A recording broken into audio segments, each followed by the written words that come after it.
Well, good morning and hello everybody. Welcome to our winter warmer workshop. We are expecting quite a few more people, but I think we should start just to keep it on time. I'm Sarah Carusi and I'm hosting today's event, and I have with me here today several colleagues from our ever-growing team of now international experts on harmony in health. The Harmony in Health team, just to give a bit of background, is part of the College of Medicine, and we are the college's link with the Harmony Project. Back in January, we were actually hosting events in central London, but obviously because of the pandemic, we've turned to online Zoom sessions, which have been quite successful so far, so we're very happy to continue these. Inspired by the Prince of Wales's book, Harmony, A New Way of Looking at Our World, we're exploring these principles of harmony. For example, interdependence, connectedness, oneness, diversity, nature, and so on. But the Harmony in Health team were especially interested in how all of these principles affect our inner world, our health, and our personal well-being. And as a team, we're interested in researching and collating information and knowledge from the ancient wisdoms and traditions, and also connecting them with modern ideas about harmony and health, and also making these ideas more accessible to all people, really, however we can. And the idea, our aim, I suppose, is to help individuals to learn how to cultivate and maintain their own health, take on more responsibility, so we can have a shift away from diagnosing and trying to cure ourselves and going more into the realms of looking after ourselves. I'd like to present to you today's presenters. I'm not sure if you can see them. We have Dr. Eleni Tiampanu. I'm not sure if John or Eleni, maybe you could wave. She has studied and practiced medicine from many different perspectives as an oncologist, palliative care consultant, a nutritionist, and also an Ayurvedic practitioner. I'm very happy to have you today. We also have Gina Mella. Let's give a wave. That's Dr. Eleni Tiampanu. And Gina Mella is a doctor of traditional Chinese medicine. She's also a medical QiGong and therapeutic Tai Chi Quan teacher, and has been using these disciplines to help patients with neurological diseases and for cancer patients at the teaching hospital in Italy, where she resides.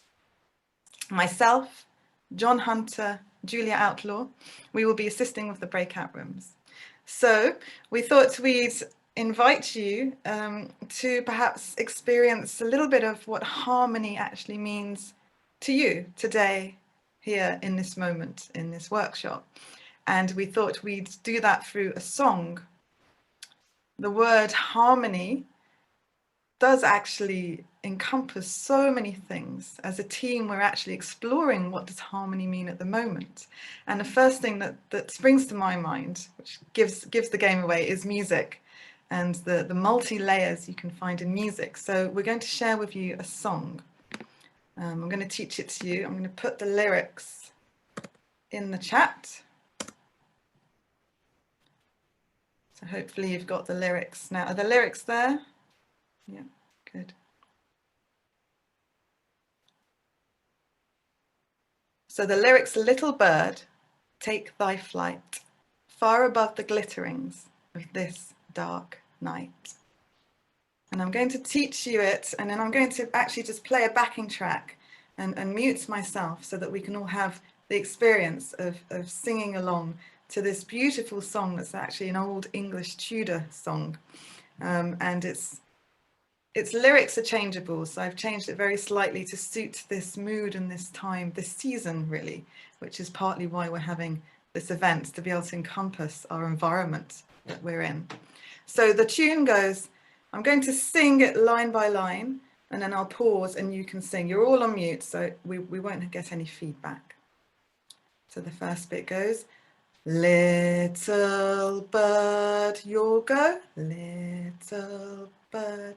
Next bit, take thy flight, you'll go, Take thy flight, my go. Far above the glitterings, you'll go. Far above the glitterings, my go. On this dark night, you'll go. On this dark night. Let's try that once more. Little bird, take thy flight. Far above the glitterings of this dark night. Great, let's try that.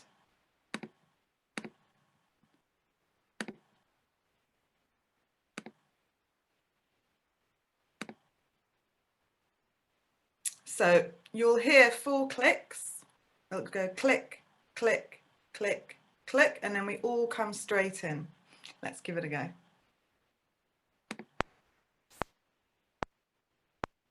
Little bird, take thy flight, far above the glitterings of this dark night. Little bird, take thy flight, far above the glitterings of this dark night. Very good, lovely. Now, just to make it more harmonious and layered, it's actually a round. So you can decide whether you want to be coming in on the first round, second round, third round, or fourth round. And I will conduct you in with each round. So there'll be 4 rounds. And if you're the first round, you sing it 4 times through. Let's try.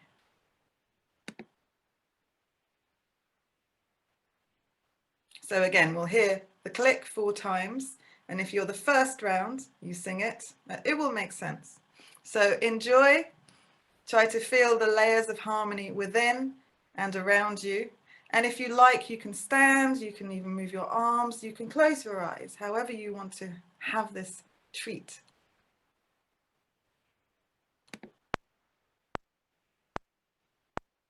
Little bird, take thy flight, far above the glitterings of this dark night. We're starting the rounds now. First lot. Little bird, Second lot.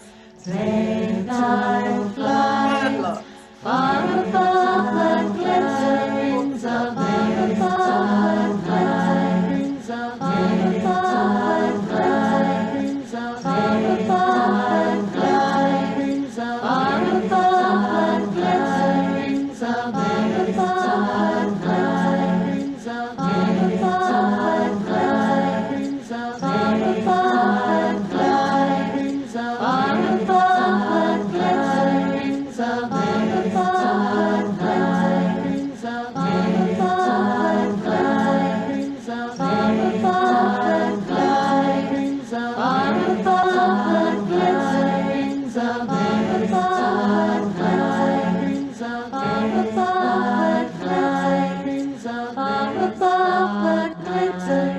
of this dark night.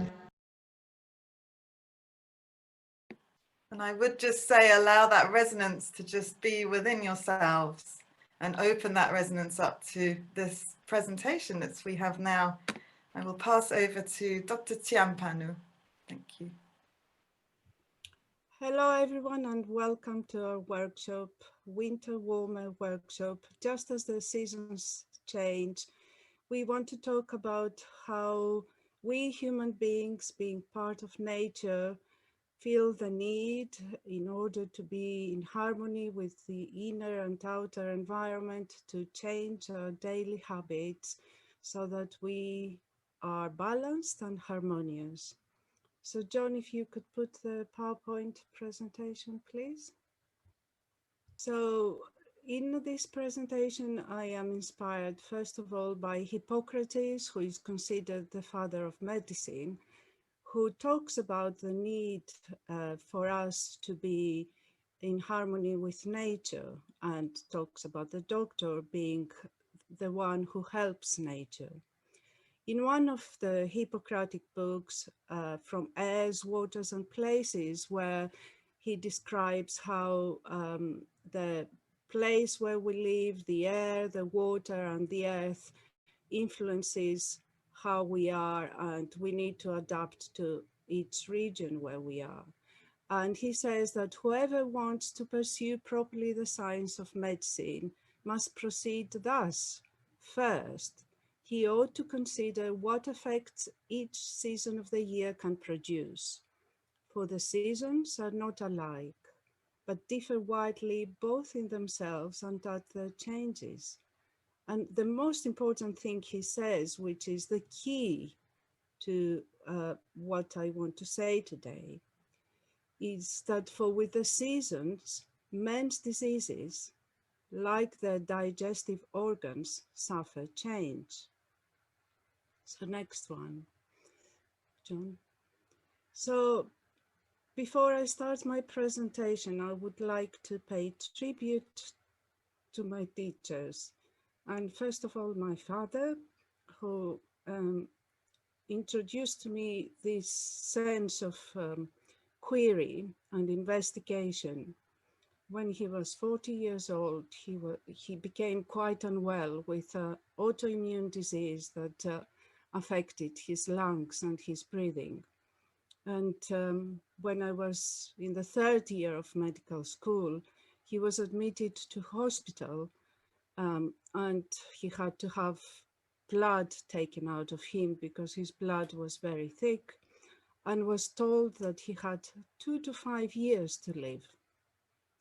He left the hospital, never to return, despite doctors' advice to doctors, until the last 6 months of his life, 22 years later. During his life, he tried to help himself in a holistic way. He changed his diet. I remember he was rarely eating dairy foods and not eating much of meat. My father is the one at the bottom sitting at the office. He began his life as a librarian, and so our house was full of books, and books that in a small town in northern Greece, which you couldn't find anywhere else. So I remember people coming in to borrow these books to read. And he gave me some of these, which defined my journey in life. I remember my mother roasting mustard seeds in the oven to put in a cloth to put on his chest to help relieve the phlegm that he had. So he was the teacher that defined what happened in my life and my choice of becoming a doctor. And he's the one that started me on a journey of finding what holistic health could give to us. Then the one on the top is Professor Spiros Marketos, who died a few years ago, who was a professor of history and philosophy of medicine at the University of Athens. He was one of the first health ministers after the army, the junta in Greece. And he introduced me to Hippocrates, who is the one in the statue you see on the left.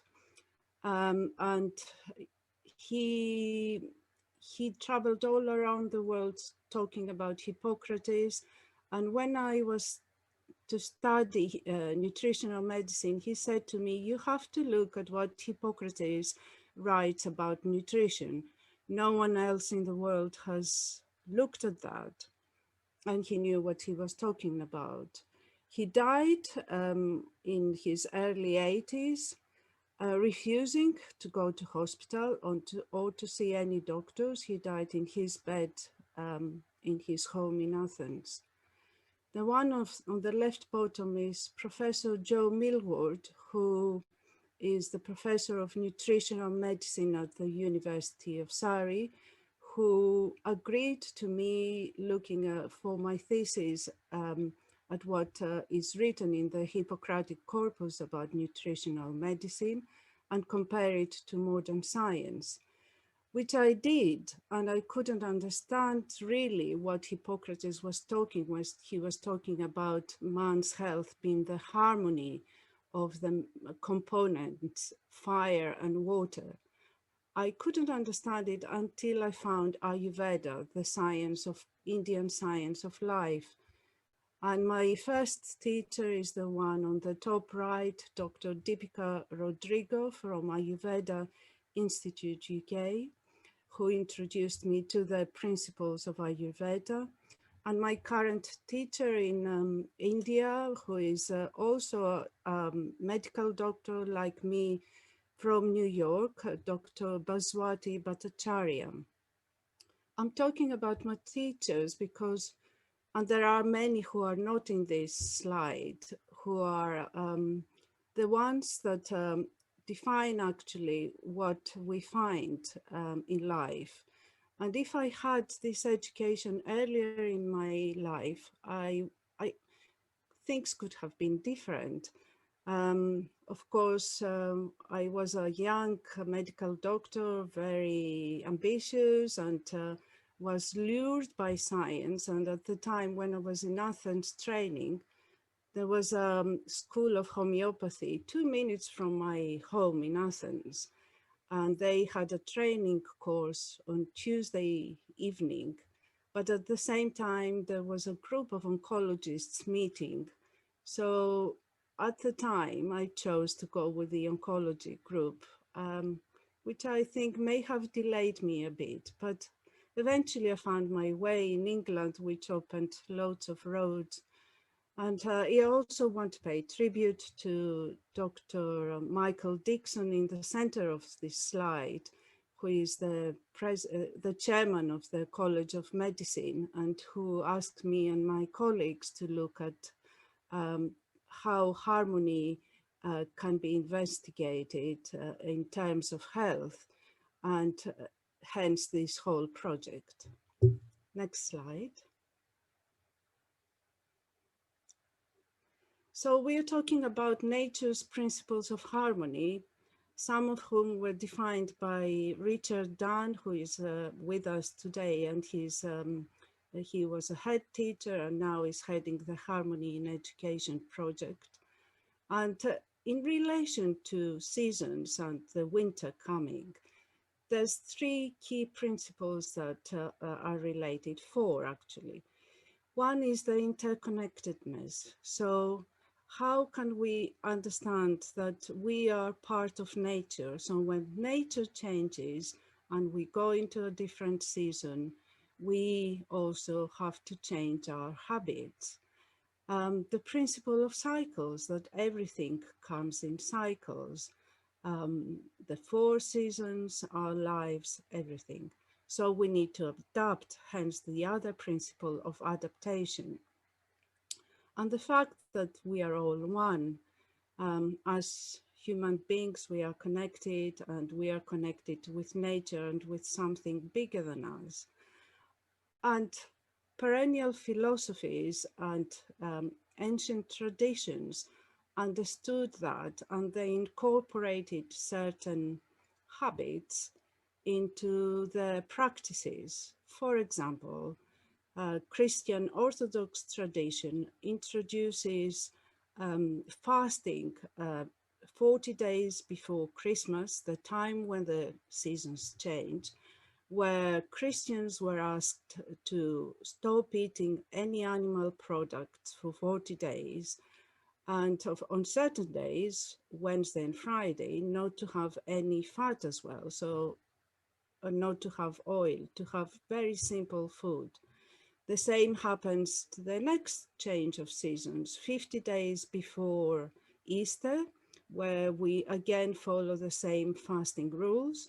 And again in the middle of the summer for 15 days in August, just before we celebrate the day that Virgin Mary died, we also fast.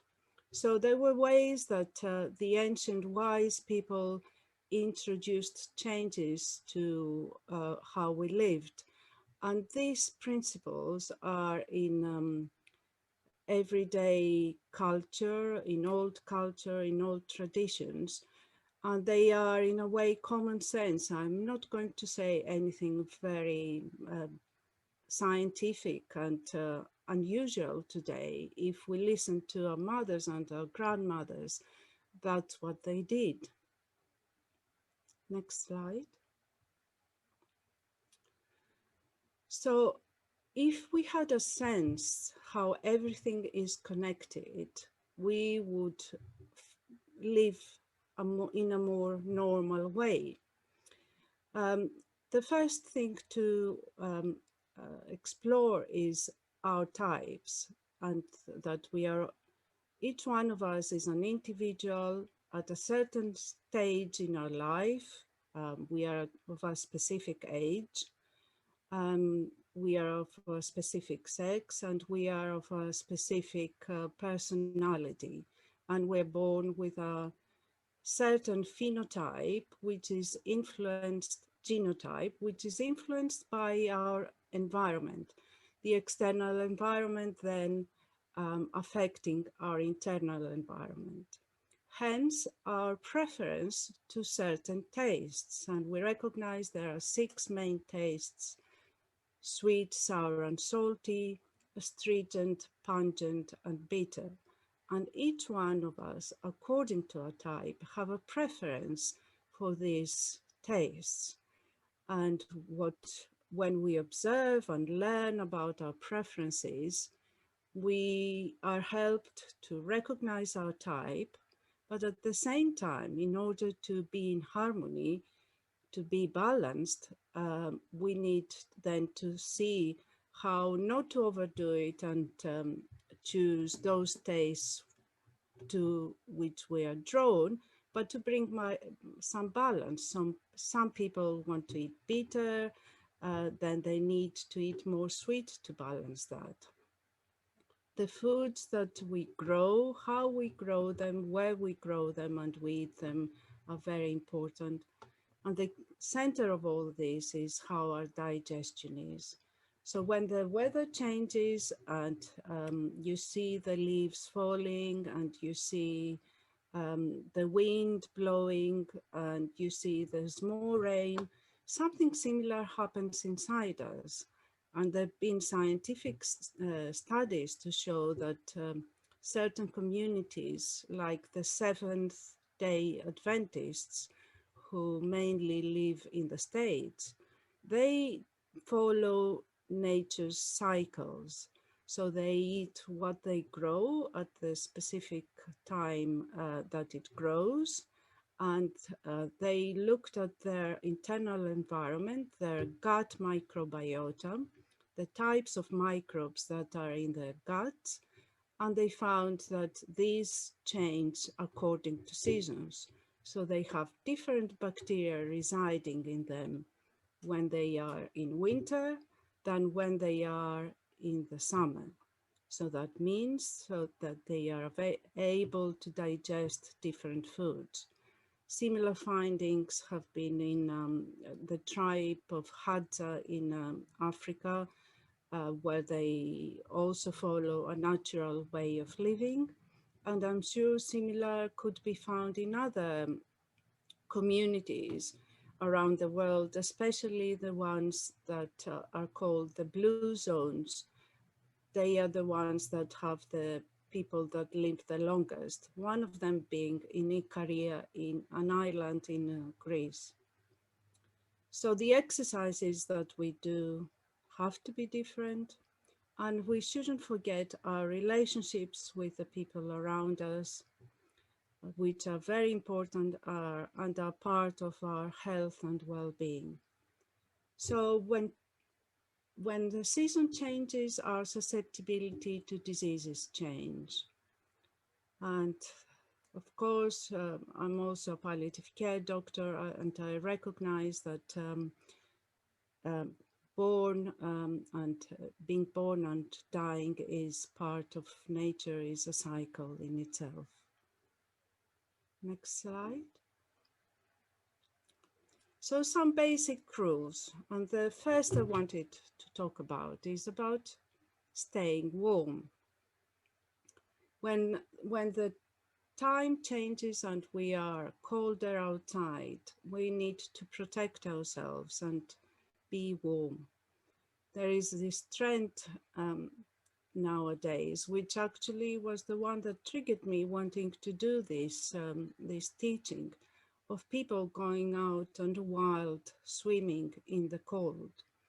This is fine. It is fine to have a cold shower in the summer, but it's not good in the winter, because our susceptibility to diseases changes. So during winter, we are more susceptible to diseases of the lungs, and hence we need to protect our lungs. And if we dip into cold water, we are becoming more vulnerable. So people stay warm during winter. Saying that, the way we heat our houses and the places where we work these days makes life unnatural. We can't really feel the change in seasons. We need to experience a bit of the cold and fresh air. We don't need to have the temperature always at high.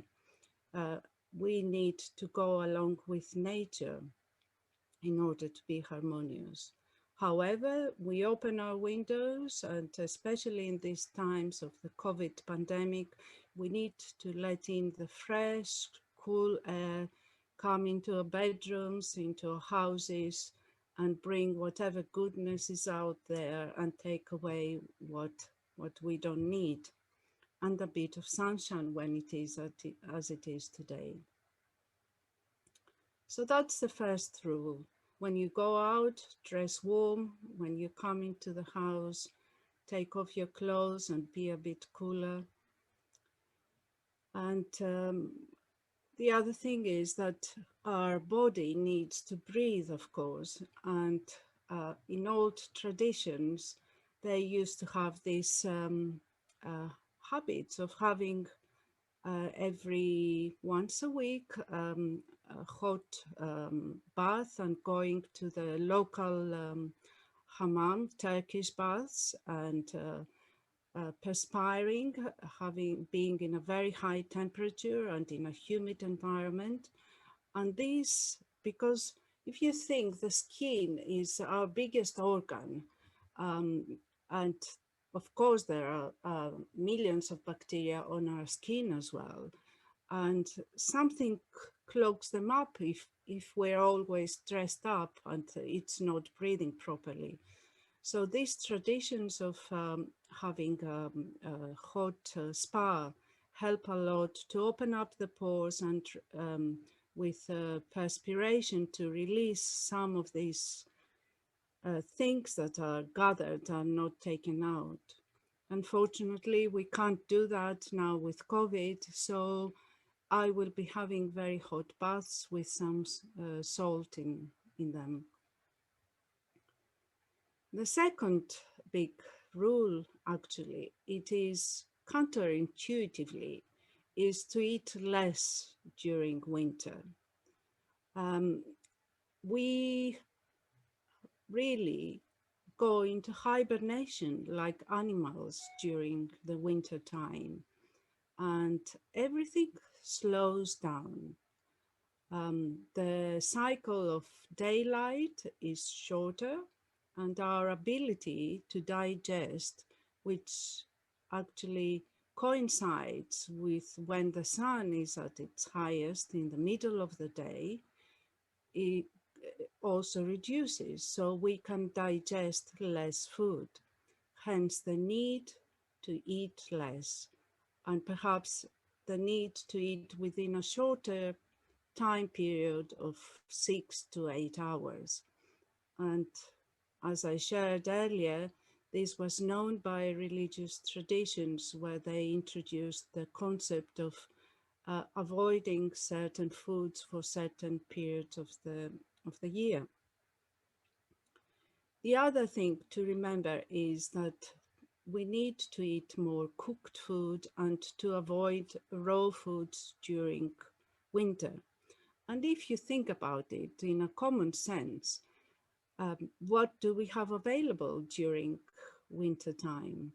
We don't have available fresh fruit as such, except perhaps oranges and lemons, which we should be consuming more of.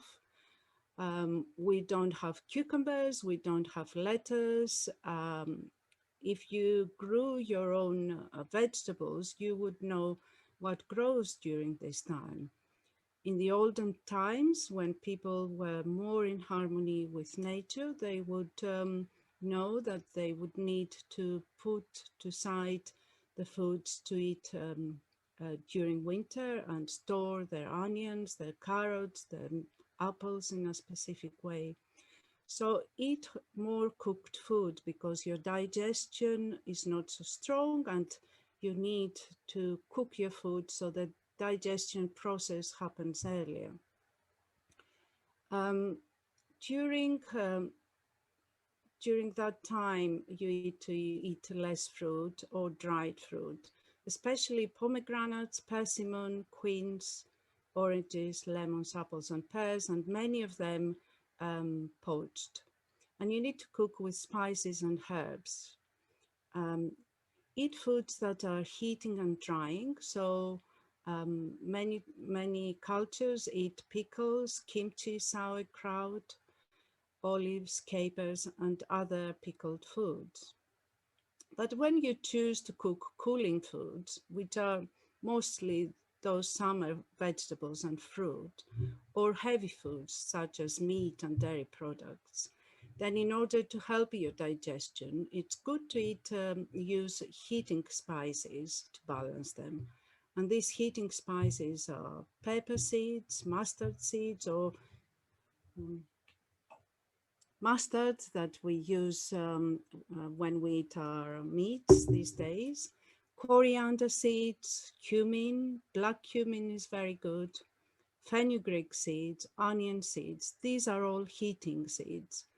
Ginger, cinnamon, cloves, cardamom, bay leaves, oregano, thyme, and saffron, which is an amazing thing to use, which is quite heating. The next slide, John, please. So one good recipe to cook, and we have plenty of pumpkins now, and instead of throwing them away, we could be using them, helping in the recycling, is a pumpkin soup. On the right, you'll see a vegetable broth I made with things that we don't use for eating. So when we had cauliflower, I kept the cauliflower leaves. I kept the end bits of the leeks that are used for cooking, some carrots, ginger, garlic, lots of it because garlic has so many properties that help our immune system and we need it during this time. Just remember when you chop your garlic, leeks and onions to chop them and leave them before you cook them for 10 to 15 minutes because this way they will keep their antioxidant, anti-cancer, anti-inflammatory properties.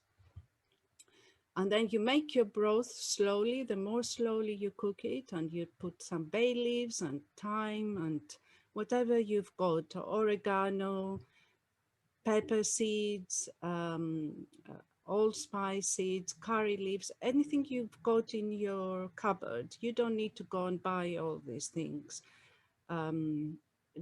depending where you live.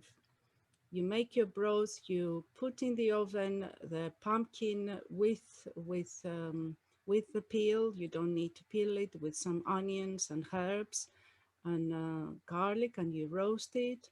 And then you use the broth you made, you put the pumpkin in, and you cook it a little bit. You fry onions with all these spices and you blend them all together, and you serve them with some pumpkin seeds that you roasted that are very heating as well, and pomegranate seeds. If you have olive oil or ghee, which is very good, and if you have some cream or coconut cream, if you don't want to eat dairy products, then some of this heaviness helps you and this oiliness helps you during winter.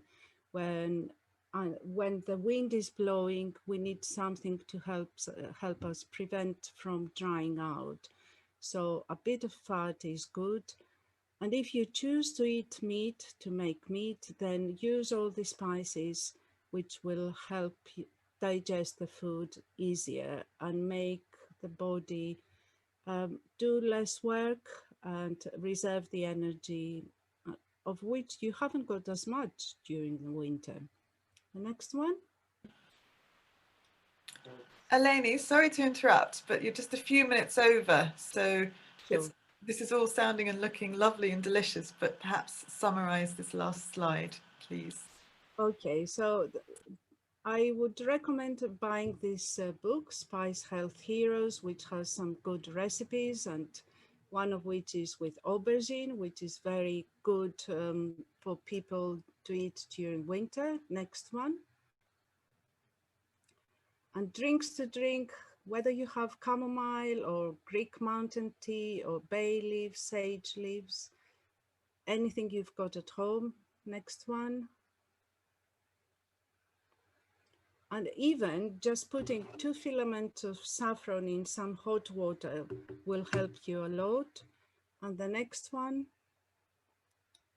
coriander, just 2 tablespoons of coriander seeds with some ginger. You boil it for 5 minutes, you put it in a flask and you drink it during the day. During winter, drink hot drinks or hot warm water, not cold. Next one. I'm finishing.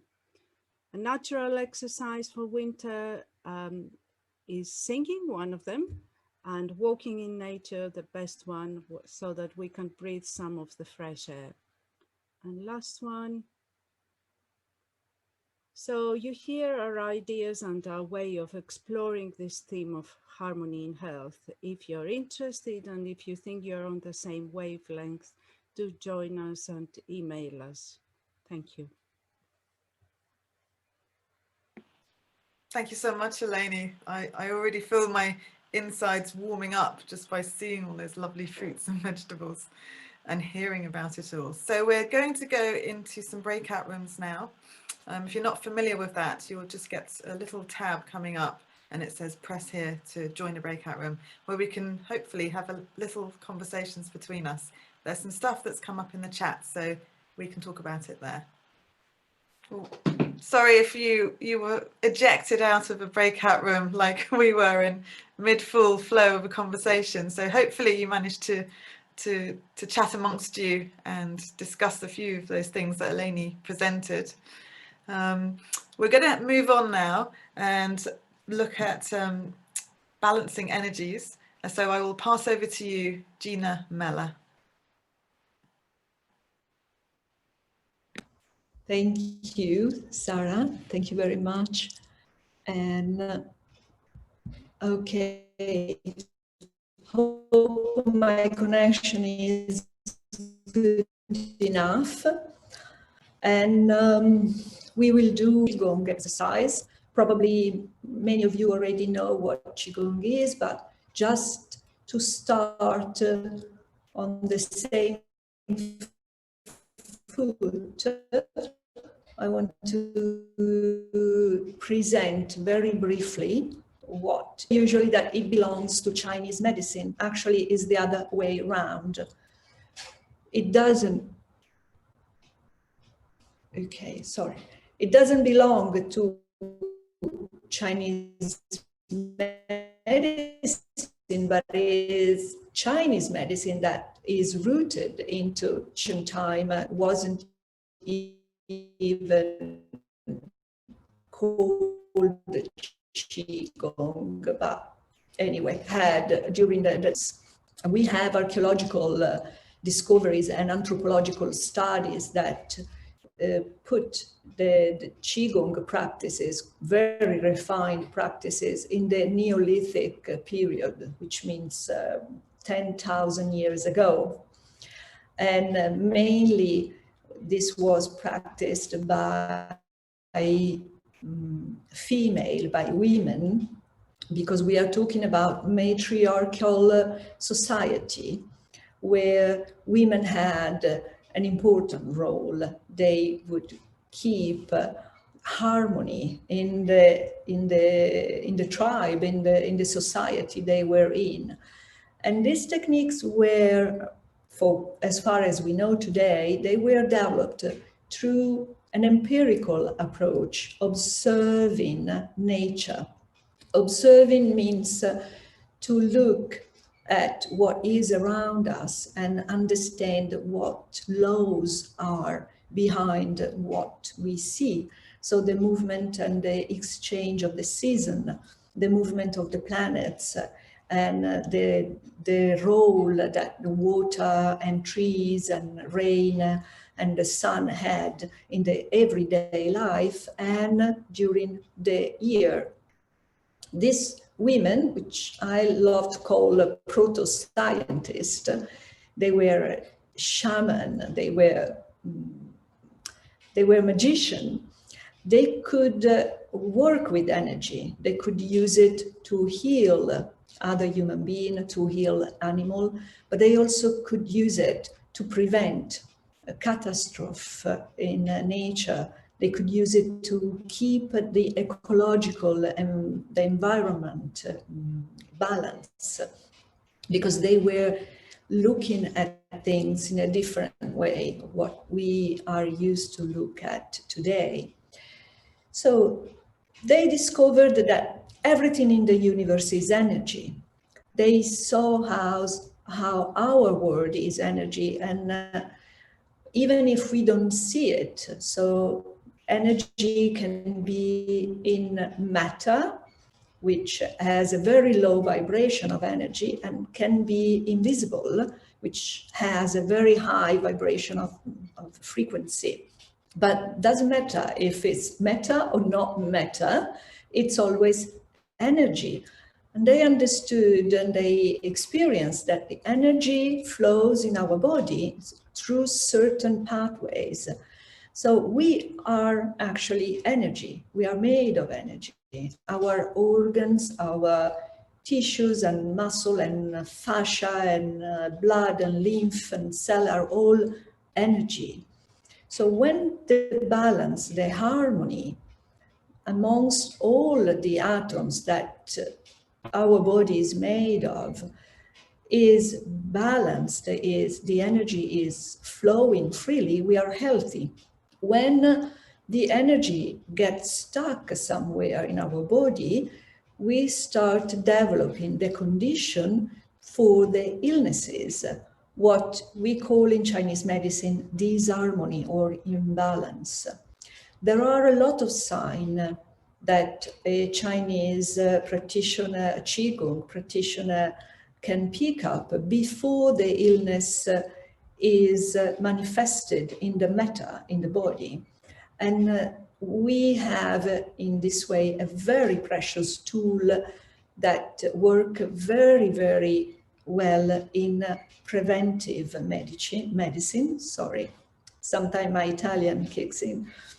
But also, these kind of techniques can be used as a therapy, because energy is always in movement. When energy stops, there is death, there's no more life. And because it's in movement, we can constantly change it. We can direct energy. And because the change, it belongs to the nature of energy, we can create again a good environment to recuperate health, to move what got stuck. In QiGong, well, just a bit of to be precise, Gong in Chinese means hard work, but also means, because Chinese can be really translated in 1 to 2 words, but it's an image and it's an idea. So it means working thoroughly, consistently and diligently on something. Apply ourselves with passion, with love, to become an expert, a master in what we are doing. Qi means energy, vital force, vital energy.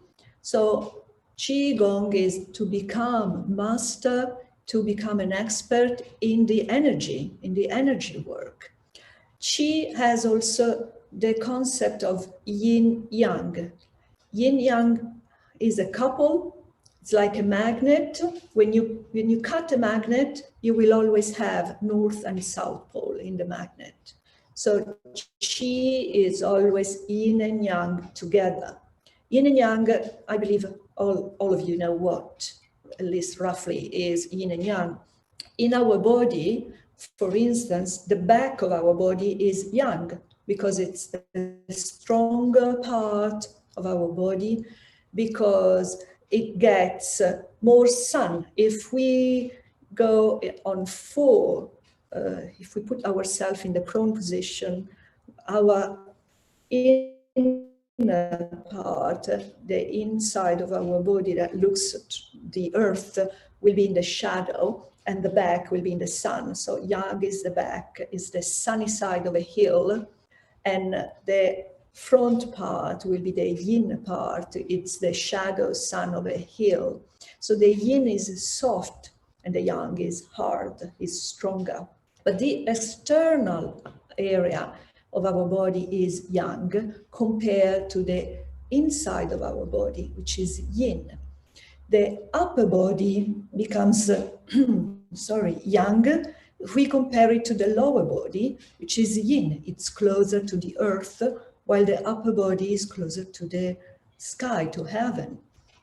So this kind of classification, which is just a relation of interdependency, is good when we start practicing Qigong, because we start feeling the energy. The yin energy is fresh, is cooler. The yang energy is warmer, is hotter. And yang energy is faster, and it goes from inside to outside, has a movement outwardly. Yin energy, it's much slower and goes, the tendency is to go inside and goes down. Yang energy goes up. So when these two energies are harmonized and there is a good exchange between them, we are in harmony, we are healthy.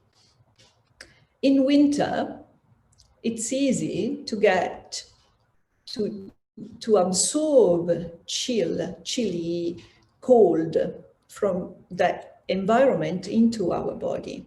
So I thought to give you a practice, very simple, but has a very different layer of development that can keep out the chill from our body, but also can release whatever is stuck in the upper area of our body. So we put ourselves in a position where if you are a kind of if you do practice Qigong already or Tai Chi, you can do it standing, but I suggest to do it sitting. Imagine a thread that is pulling you from the cervical, the sixth thread. In the same time, you want to let go everything downward. So we open the yang part of our body, the back, and we soften up the yin. So we tune ourselves with what is already there, the nature of our body, of our structure. And we harmonize the structure, keeping also the hips aligned with the shoulders. We want to take the lumbar area into a position where the curve in the lumbar disappear. We want to have a flat back. And this can be easily done just by pulling a little bit backward the hip bones, and the coccyx goes under. At the same time, you relax your hands and arms and shoulder on your legs. Legs are parallel, and your heels are perpendicular to your knees. Feet are on the floor, very relaxed and flat. You don't want to have the feet on one side, okay? In the same time, we imagine a little, very soft, light ball between our chin and our throat. And we want to keep it without squashing it. Just keep it there in place. And when you do that, you feel that the back, the bottom of your skull gently push upward. And you want that, but you want to relax it. You don't want to use force.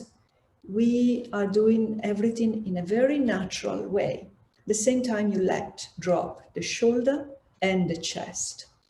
I will lead you through the practice, and when I give you suggestion, you want to try to implement it in the practice.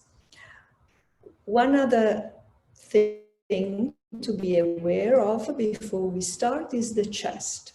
When we breathe, generally we don't want that.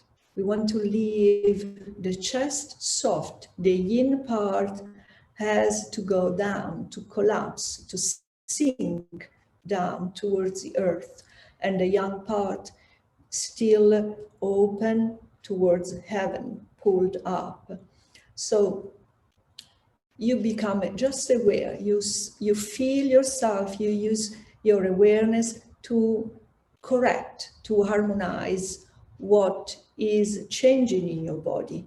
Your body has a habit and will try to put itself in the same usual position. So you will feel some tissue that will practically ask you to go back to the usual position. You just release them and open them up. In this position, which is called harmonizing the body, we will also harmonize the breath and harmonize mind, heart. Mind, heart will be harmonized by just keeping the awareness on what we are doing, and with a sensation and emotion of gentleness and gratitude towards yourself, towards life, towards whatever you want, but just gratitude, pure, elevated emotion of gratitude. And then harmonize the breath is just during the practice.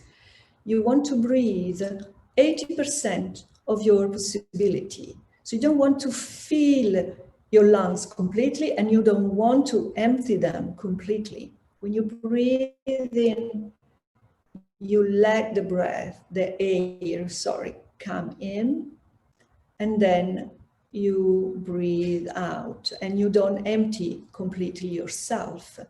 What is happening? The breathing out, which is a movement that goes outward, will be the yang part, and the yin, which is a movement that goes inward. It's the yin part when we breathe in, and then we relax, and then breathe out, relax even more, and wait until the air comes inside your nostril by itself, spontaneously.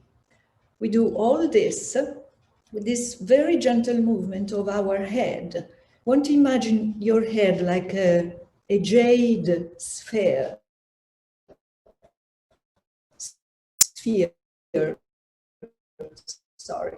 very, very soft and smooth.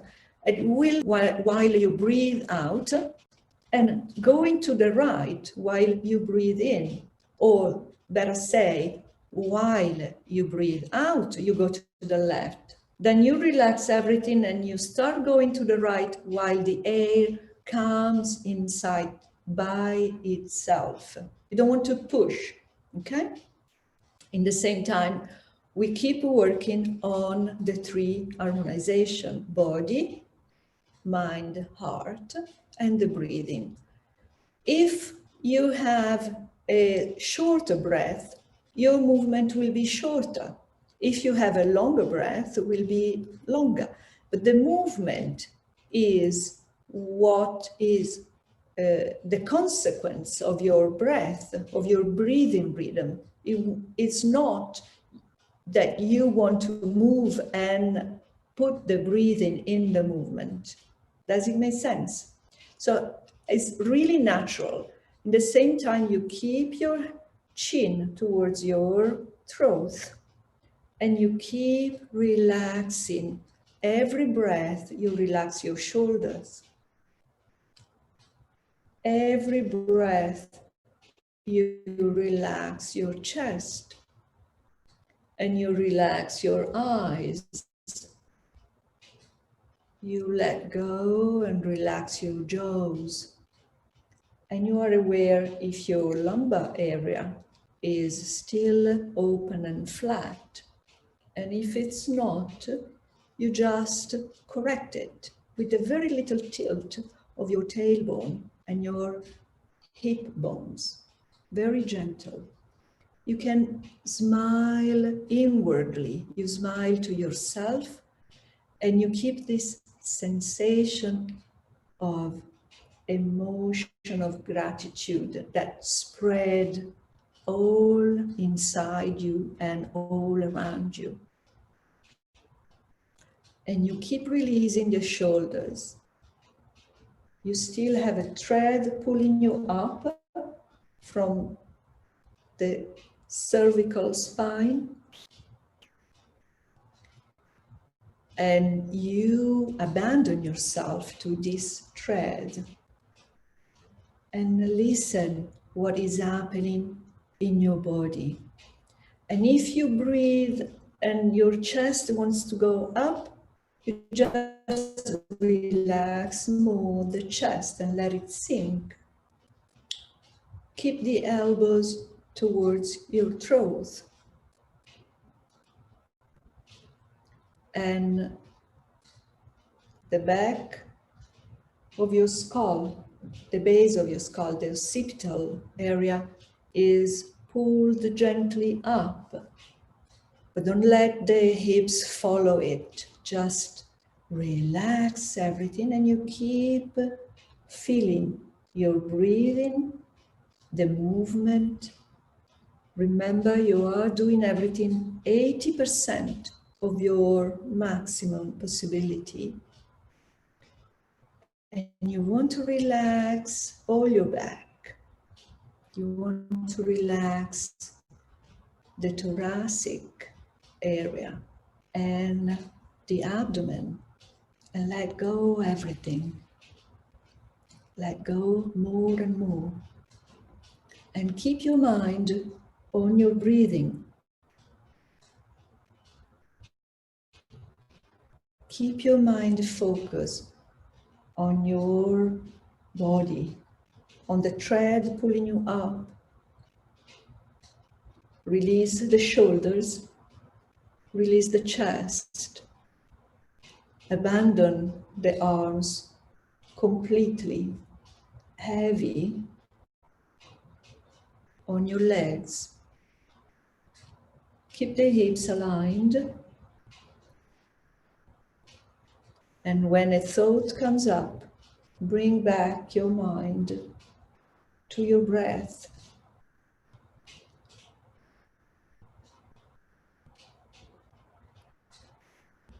Like the Neolithic women practicing the energy, exploring what was happening inside their system and outside.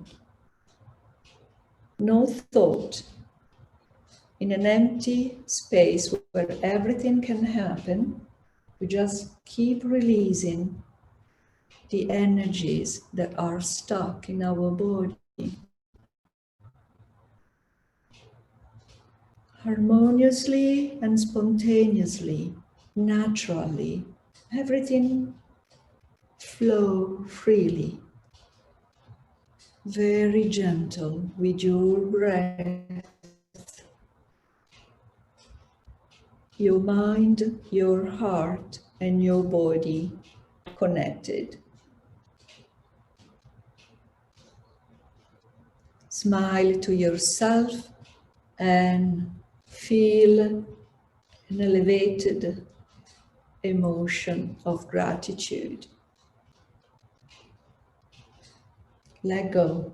Open up like when you are in a bath. You abandon your body completely. The thread is pulling you up.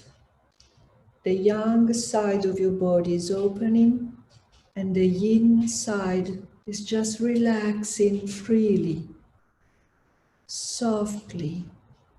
Keep your mind on your breath. Very gentle. It should be done 72 repetitions to really become effective. You need to work diligently with patience and passion to have a result. If you hurry up or if you get bored, the result won't show. It's just a very simple law of how energy works in our system.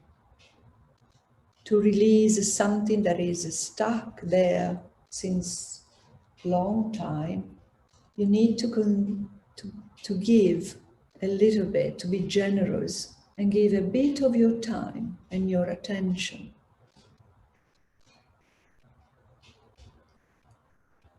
Just let it flow. Abandon your shoulders.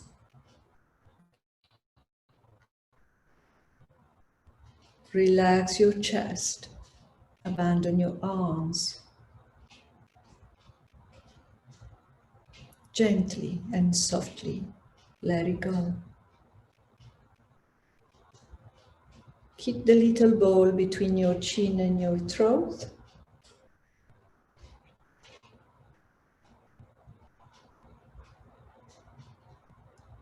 And keep the mind on your breath, on your body. Nothing else.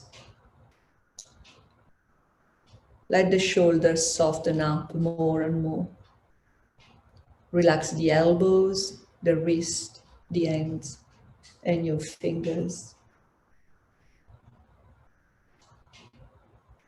Relax the chest, the abdomen. Keep the lumbar area open.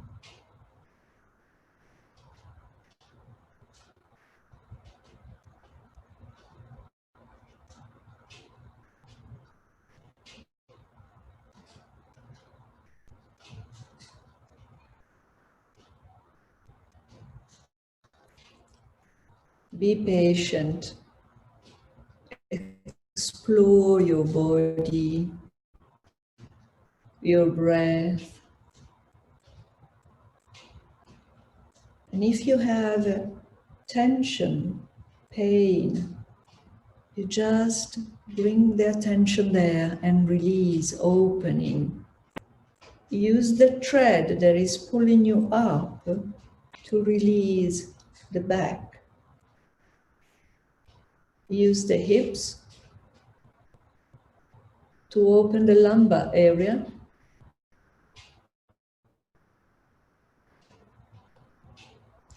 And let the shoulders sink even more, the chest sink even more.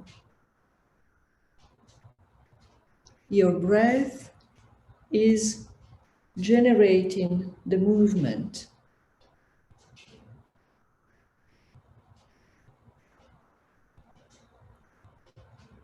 Very gentle.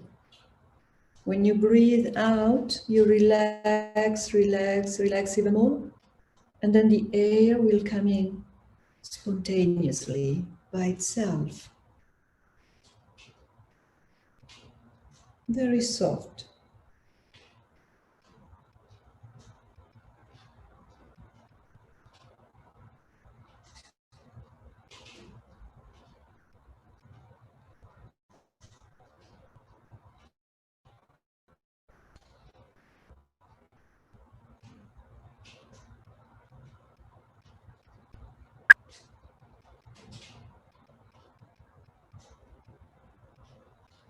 Let go even more.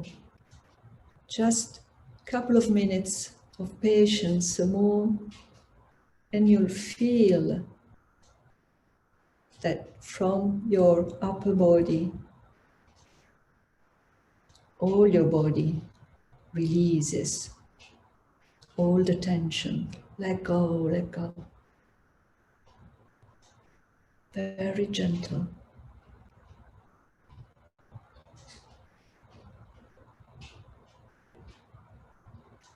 Be generous with yourself.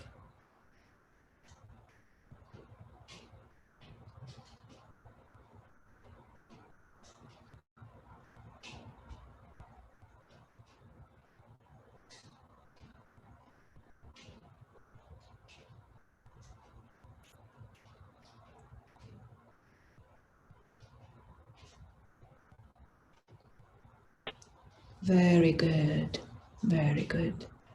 And get back in the center. And usually there is another part to conclude, but this exercise by itself is already very effective. You want just to tap on your arms, shoulder, in this way. Very gentle with the wrist soft. You let your hand drop on your arm and change on the other arm. You follow the movement of the yin and yang energy. So you go upward on the outside of your arm and downward on the inside. Very well. And then your hand, your head and your face. Good. This practice needs to be repeated for 72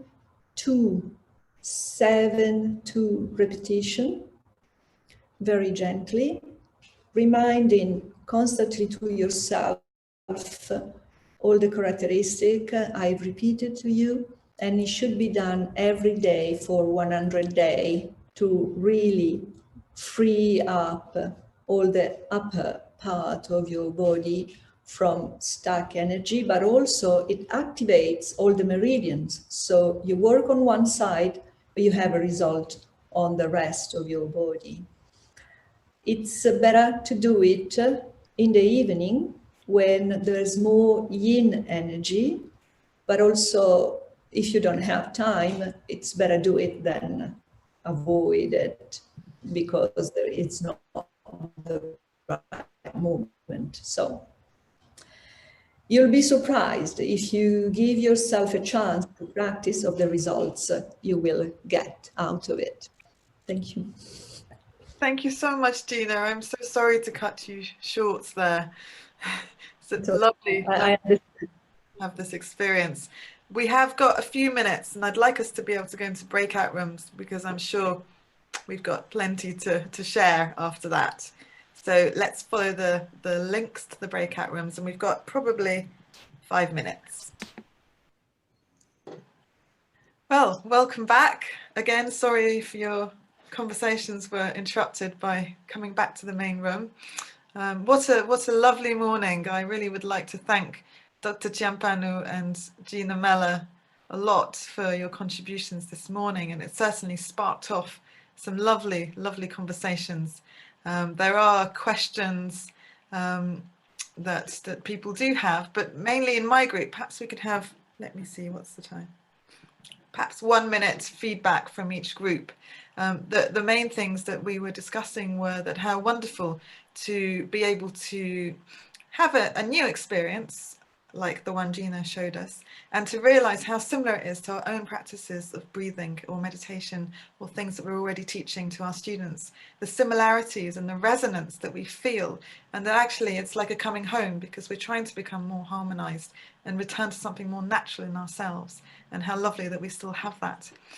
Would someone else like to share from the group? Yes, I'd like to ask Gina. We want to know, you tap on the outside upwards, on the inside downwards, Yeah, perfect. Yes. and you exhale going left, Left. and you inhale Yes. going right. I just wanted to Yes. say how amazing it felt, Gina, and I can feel that if I practice that as you advise, it would change something. So I'm looking forward to trying it. Great. I'm glad. And if I may add one thing, other people had some question before, but I didn't have the time, and I didn't say if they want to contact us. I'm available to answer and give whatever I can to support them. That's great. Thank you, Gina. Do John or Julia want to share something? Well, in our group, I mean, people were just so relaxed and seeing similarities with other disciplines, like, of course, our disciplines, our Alexander technique and yin yoga, yoga nidra were mentioned. I did want to ask Gina, why 72? Well, 72 is a repetition. Actually, it would be 36 if you count only on the left. And it's 8,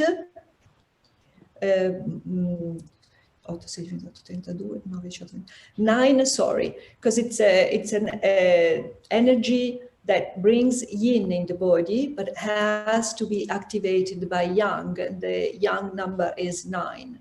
9 repetition by 4. It's a numerology, Taoist rule, and it is effective. It would take me much more time to explain it thoroughly, but just take my word for it. It's 9 by 4 and has to do with yang and yin energy balancing, because when we do a yin energy, we also have to work on the yang and vice versa. If you have the Tao symbol in mind, you know that at the maximum expansion of one, there is the seed of the other one, the opposite. So we need to balance and keep in mind that. I hope I gave an answer. I don't know. Thank you, Gina. It was really interesting. I think in our group, we all agreed we need at least 100 days to. That's the right, feel and it. it's another number and has a meaning, but the energy moves in a sinusoidal, in a sine wave, okay?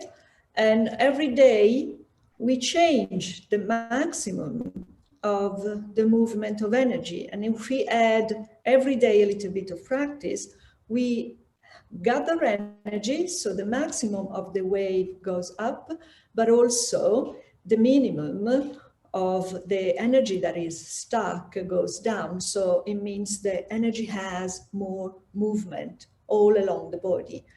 As I said before, the exercise is not for the energy in this area, but in all the body. You will feel it in 100 days. Amazing. And slowing down a bit as well. I think we all started quite. And if you want a number, okay, if you want another number, if you practice between 5 and 7 p.m. is the best time to do it. Okay. Lovely, thank you. Thank you so much, Gina. And like Gina said, if anyone wants to follow it up with her, then we'll probably send out our website details and the link so you can contact Gina. we've come to an end of our workshop, which is a shame because I'm having such fun. But please do get in touch with us. As I said at the beginning, we want to work with similar like-minded people, and we'd love to grow in this interdisciplinary way to encompass everybody. Everyone has something to learn from each other, as is so apparent from today. What's our next session? John, perhaps you can help me out here.